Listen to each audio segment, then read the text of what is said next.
Mira, precisamente de listos vamos a hablar, ¿no? Contigo. Pues o sí, nos vas a hablar tú de la inteligencia humana y sus posibilidades. Dime. Pues mira, este tema para mí tiene una especial importancia porque yo cuando era pequeño tenía dudas muy serias sobre mi propia inteligencia. No iba bien en el colegio, las cosas me costaban mucho entender, pasaba muchas dificultades, y en aquel tiempo me acuerdo que la forma en la que se intentaba catalogar o diagnosticar el nivel de inteligencia de una persona era con un test que se llamaba el test de cociente intelectual, que algunas personas le llaman de coeficiente intelectual o test de inteligencia, ¿no? Bueno, la verdad es que yo hice aquel test y fui muy nervioso, el test me fue bien, pero eso tampoco significa nada. Sin embargo, precisamente por este interés desde pequeñito del mundo de la inteligencia, fui siguiendo el rastro. ¿Qué era la inteligencia? ¿Dónde estaba la inteligencia?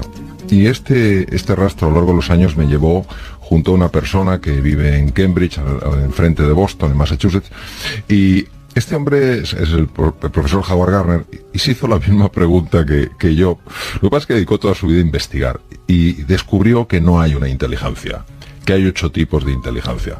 Y claro, esto que parece que no tiene mucha importancia, tiene muchísima importancia, porque el hecho de que el máximo investigador en el mundo en inteligencia, el profesor Howard Gardner, haya dicho que después de más de 30 años de investigación hay al menos 8 tipos de inteligencia, quiere decir que tenemos que ser mucho más sensibles a la hora de nuestra forma de enseñar. Y si una persona no entiende algo, en lugar de plantearse o plantearnos esta persona no es lo suficientemente inteligente, plantearnos que a lo mejor esta persona tiene un canal distinto para entender. Es decir, si una persona no entiende, si un niño, un joven, un adulto no entiende, lo más fácil es no entiende, no es inteligente. Y lamentablemente te vas encontrando a lo largo de la vida con muchas personas que te das cuenta de que son profundamente inteligentes y sin embargo ellos viven como si no lo fueran. Al final, el creer que no eres inteligente hace que tú bloquees tu propia inteligencia. Entonces, lo primero es un acto de humildad por parte de cualquier persona que esté enseñando algo, en el sentido de decir, que no entienda no quiere decir que no sea capaz de entender, sino que yo tengo que acercarme a su forma de comprender. Y este simple cambio de actitud tiene un impacto enorme en la otra persona. Ten en cuenta que la mayor parte de la influencia de nuestra comunicación tiene que ver con nuestra forma de mirar. No con lo que decimos, nuestra forma de mirar. No se mira igual a una persona que la ves como inteligente y capaz que una persona que la ves como, vamos a decirlo así, entre comillas, como tontita. Es que no se la mira igual y por tanto la otra persona recibe a nivel subconsciente, a nivel inconsciente, un mensaje radicalmente distinto. Entonces, primero es una reflexión de humildad. Es muy interesante cuando se estudia el cerebro humano la diferencia entre oír y escuchar. Por ejemplo, nosotros tenemos a la altura de las orejas, en lo que es el lóbulo temporal del cerebro, las áreas cerebrales que permiten captar los sonidos e interpretarlos. Curiosamente, nosotros escuchamos con la parte anterior del cerebro. Y cuando tú estás prestando atención, ves que esa parte que está alejada de la zona auditiva es la que se enciende cuando se utiliza una técnica que es resonancia funcional magnética. ¿Qué quiere decir esto? Escuchar quiere decir prestar atención. Tú prestas atención a aquello que consideras que es interesante, que es relevante, que vale la pena. La escucha pide por parte de cualquier persona una posición de humildad, una posición de decir, no sé, pero quiero saber. Y como no sé y quiero saber, voy a prestar atención a lo que estás diciendo. Yo me acuerdo una vez cuando estaba de cirujano en Boston que pasó algo sorprendente.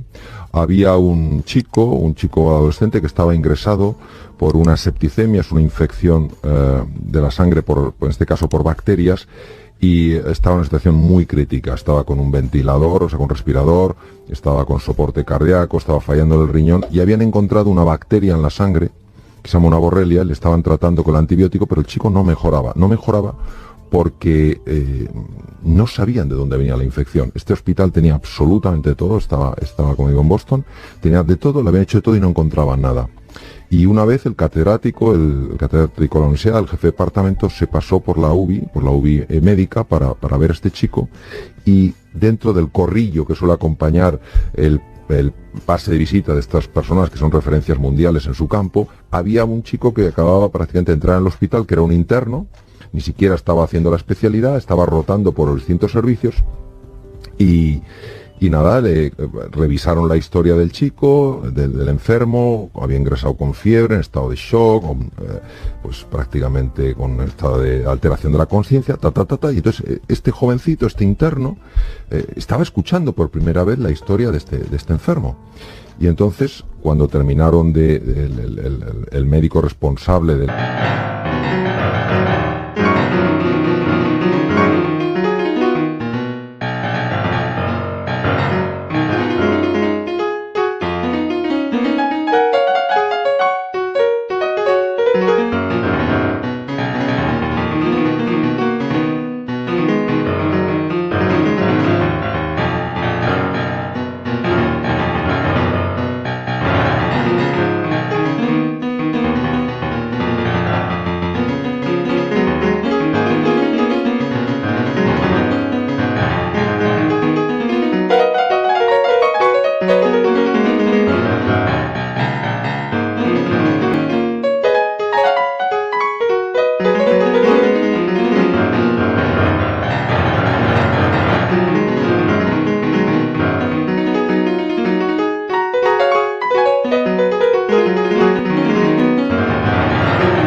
de este adolescente que estaba tan enfermo, terminó de relatar el curso de los acontecimientos, dijo, ya no sabemos qué hacer. Entonces en ese momento el interno dijo, ¿alguien la ha mirado detrás de las orejas? Claro, cuando tú haces una pregunta rara, te puede pasar de todo, que no te hacen caso, desde luego no te escucha nadie, dicen pero si este no tiene nada que enseñar, este acaba de salir de la facultad, este no tiene ni flores, etcétera, etcétera. Pero fíjate lo que es un ejemplo de capacidad de escucha. Todo un catedrático de una universidad de ese prestigio, o sea, Harvard, se paró, se quedó sorprendido ante la pregunta y a su equipo les preguntó, ¿alguien la ha mirado detrás de las orejas? Claro, pues no, dijo, miradle. Detrás de la oreja izquierda apareció una garrapata. La garrapata estaba matando a este chico. Joder, la garrapata mete la cabeza, mete las dos patas y lo que se llama el órgano de Heller, y por eso aunque laves a un enfermo, sí, no sale, hay que sacarlas con aceite y con cuidadito. Sí. Entonces, tú fíjate lo que es capacidad de escucha, es prestar atención. Esto implica por parte de una persona de ese estatus, un catedrático,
el reconocer que no lo sabe todo. Él es catedrático, fíjate, el comentario lo hizo la persona con menos conocimientos, con menos formación. Yo no lo sé todo. Los demás pueden saber cosas que yo no sé. ¿Qué es lo importante? Aquí lo importante es salvar la vida de un chico. Entonces, fíjate, aquí hay humildad. Por eso digo que la escucha es algo que vale muchísimo la pena. Y cuando una persona se siente escuchada, se siente valorada. Y cuando se siente valorada, puede empezar a confiar. Me han preguntado a veces cómo este chico lo supo. Yo leí el artículo en el New England Journal of Medicine hace años. A mí lo único que se me ocurre es que por alguna de estas coincidencias tremendas había visto una situación similar, claro, y le salió de repente ante aquella situación crítica. Es muy interesante. ¿Hay algún ejercicio que se puede hacer para aprender a escuchar? Sí, hay un ejercicio que es un ejercicio de posicionamiento. Es decir, cuando vas a, yo que sé, una reunión o vas a hablar con amigos o con lo que sea, antes de entrar ahí, sencillamente tomar conciencia de lo importante que es la escucha y decir, me voy a...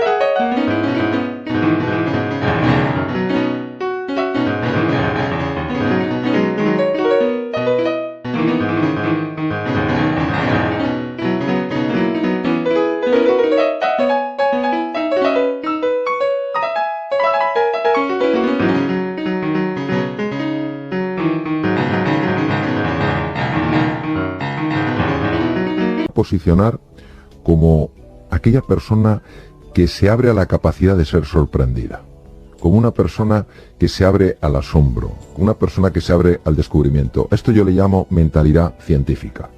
Un científico, por su naturaleza, si es un buen científico, es una persona que no juzga, es una persona que explora desde la curiosidad, desde el afán de conocer, desde el afán de comprender. Entonces es el asomarse con curiosidad, a ver cuál es el punto de vista de la otra persona, a ver cómo está viendo las cosas. Obviamente desde una comprensión que yo creo que tampoco es tan compleja, de que cualquier ser humano tiene acceso no a toda la realidad, sino a un punto de vista. Es mi experiencia, cuando te paras un poquito y haces este ejercicio, que tu capacidad de escucha se multiplica. Y lo que es más interesante, la otra persona también lo nota, porque fíjate, dices tú, pero si no estás hablando, la cantidad de cosas diferentes que emites con tus gestos, con tu forma de mirar, con el movimiento.